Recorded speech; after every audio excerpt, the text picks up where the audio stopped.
আমরা মানুষ আসলেই বড় স্বার্থপর আর বড় হিংসুটে।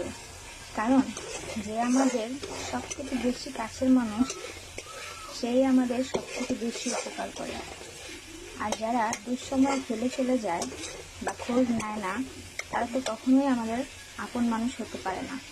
কিন্তু আমরা ওই মানুষগুলোকেই বেশি আপন মনে করি, যারা দুঃসময় আমাদেরকে ফেলে চলে যায়। আর যারা বিপদে আমাদের কাছে থাকে, আমাদের পাশে থাকে, আমরা তাকেই সবার থেকে শত্রু মনে করি। আর তাকে যদি কেউ বেশি ভালোবাসে, সেটাকেও অসহ্য মনে করি। কারণ আমরা মানুষ এতটাই স্বার্থপর যে কে আমাদেরকে আমাদের বিপদে সাহায্য করলো, আমরা সেটাই ভুলে যাই। আর তারপর আমরা কি করি? সেই মানুষটাকে যারা যারা ভালোবাসে, তাদের থেকে সেই মানুষটাকে দূরে সরিয়ে দিতে চাই। কিন্তু যখন আমরা এটা ব্যর্থ হই, তখন আমরা খুব হিংসে করি।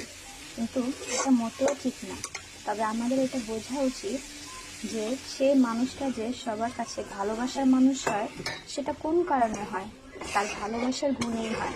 কিন্তু এটা আমরা অনেকেই বুঝতে চাই না, আরও তাকে নিয়ে ট্রল করতে থাকি, হিংসে করতে থাকি যে সে কেন আমাদের থেকে বেশি ভালোবাসা এবং বেশি সম্মান সবার কাছে পায়।